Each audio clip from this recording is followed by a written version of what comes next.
the big central question that I want to deal with, or that's really related to what we finished up in the last couple of sections and what we're going to be doing this week, is really getting a deeper and better understanding of when we have M, a rotation matrix or some transformation, are we acting on the vector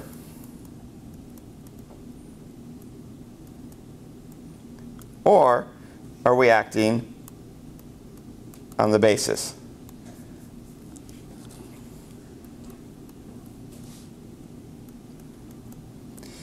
And the reason this gets a little confusing and is so important is you are going to see matrices being used as transformations that then get changed into a new basis.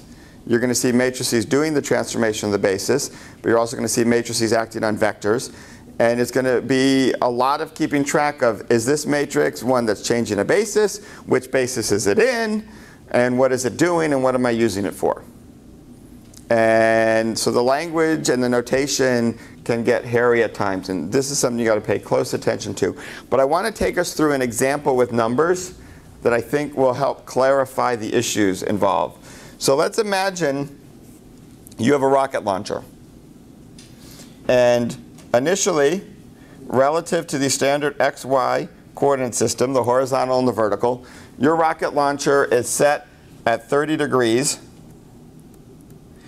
And it launched things with a speed of 2 in some units. I don't know, 2 miles per hour, 2 kilometers per second. I'm not going to worry about units for this example.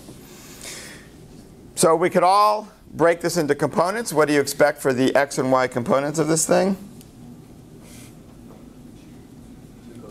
2 cosine theta, 2 sine theta. So it's about 1.73 and 1. And we might call this the vector v. Now, we can imagine 2 different things. One is you realize you're not actually hitting your target where you want, and you have to change your angle of launch. So we're going to switch. We're going to increase the angle by 45 degrees. So what matrix would we use to accomplish this rotation? It's a rotation by 45 degrees in the counterclockwise direction because we're going up. So what matrix are we going to use here? Cosine 45. So cosine 45, cosine 45, sine 45, negative sine 45. So again, if I put this in numbers, it's going to be 0.707 minus 0.707, 0.707, and 0.07. 0.707. Lots of 7s and 0s. 45 degrees, so sine and cosine is all the same. I'm going to act with m on v, and I will get a new vector v prime, and the components of v prime will be 0.52, 1.93. And physically and geometrically, what I've just done is taken my original launch vector v and moved it to a new vector v prime by 45 degrees. We're all happy with that. Now, let's suppose you're in your freshman physics class and now your rocket launcher is on a ramp going down at 45 degrees, but you're still launching at an angle of 30 degrees with this magnitude of 2 relative to the original horizontal. And you've asked a whole bunch of stuff about solving this problem. What coordinate system might you use? That the inclined are x-axis. Right, so you might, depending what the problem's asking, rotate your coordinate system. Now, in this problem you might not, you don't know, but we're going to rotate. So what is this in terms of a coordinate system? A rotation of what? Z. No, how much? Negative 45 degrees. Rotation of basis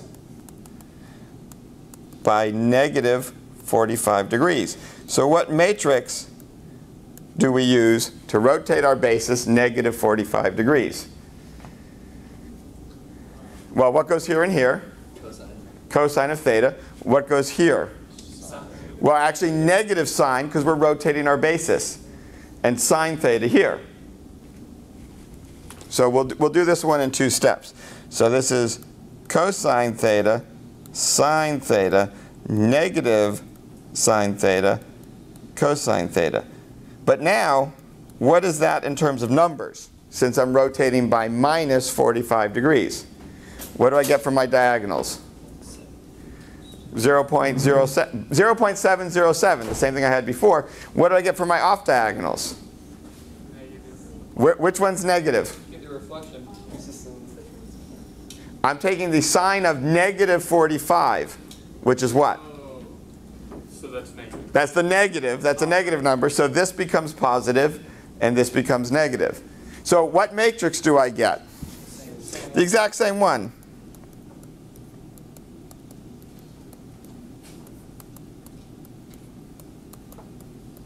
So notice, in this new basis,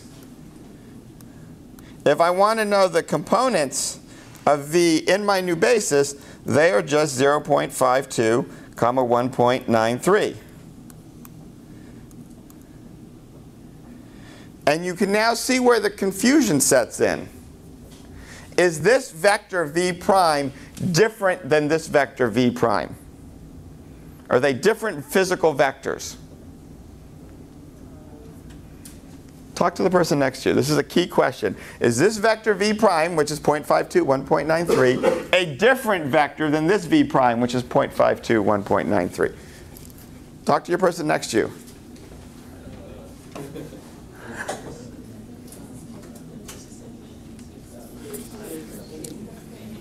What do you know? No.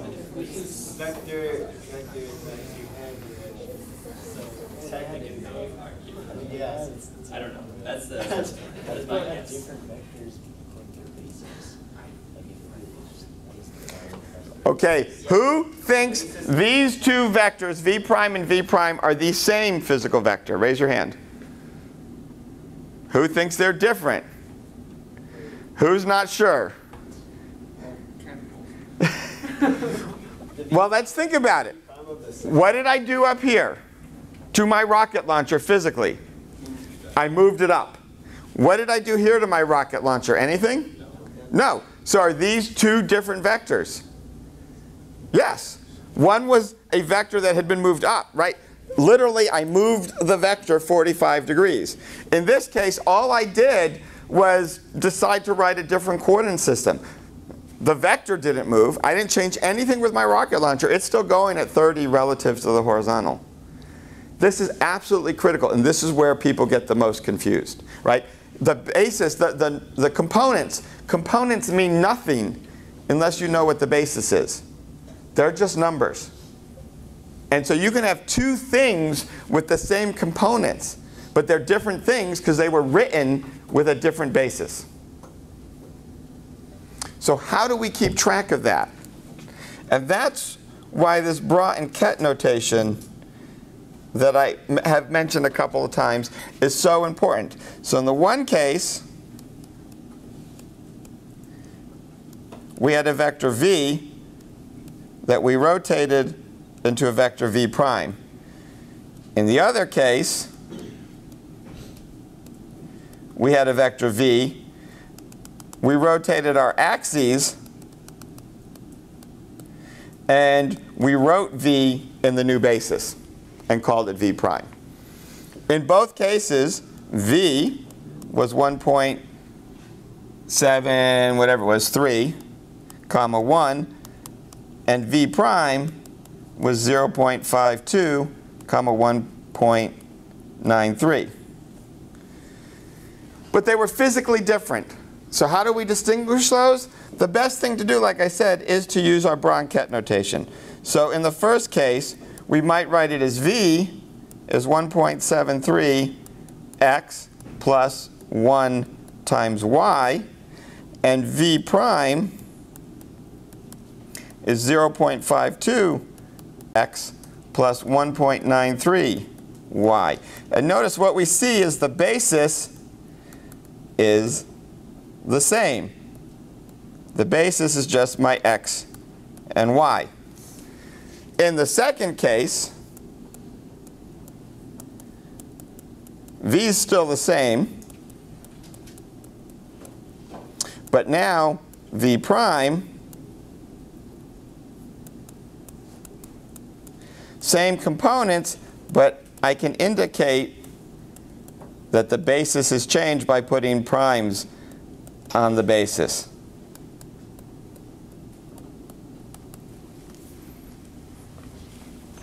Let me slide that up a little bit so it's easier to see.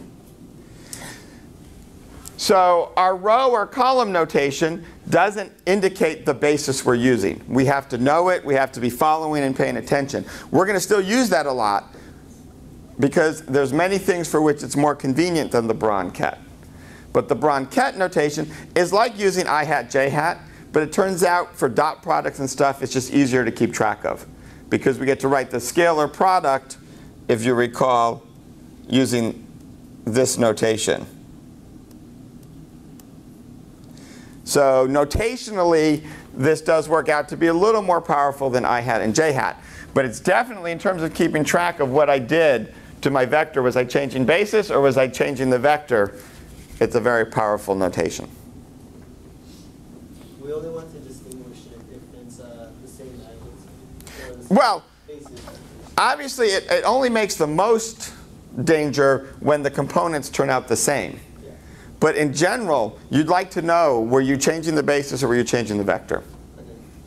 Okay. Even if this did not match this, just doing that action, you don't really know ahead of time unless you're being careful and paying attention which you changed.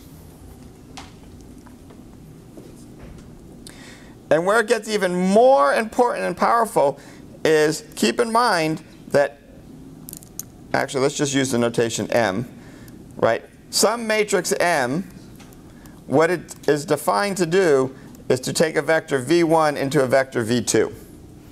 This is what we called a linear transformation. Now let's suppose we have some u which is a change of basis. Well, now we know that u acting on v1 will just give us v1 itself, but in a new basis, v1 prime. Likewise, u acting on v2 will give us v2 prime in a new basis. The question we want to answer is, what is the right way to write m prime so that we can work with all of our objects in the new basis? That is the question we want to answer. And notice, now it gets even more complicated. We have this matrix M, which is becoming the same object in a new basis.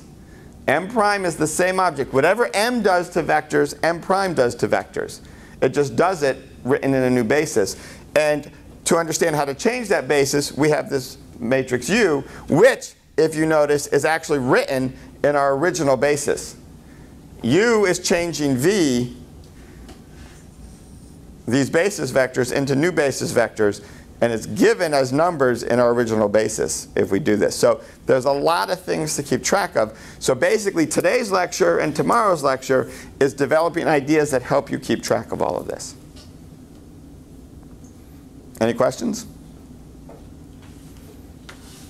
So you said n is equal to m prime at the bottom. It's just... It's the same object. It's the same transformation. It'll have different numbers in the matrix. Got it. So can you get m prime by doing u, m? No, we'll see how to get m prime. That's what we're building to. That's the mystery I'm leaving you. But it's not u times m. Notice u times m is a matrix, but it's not the one you want.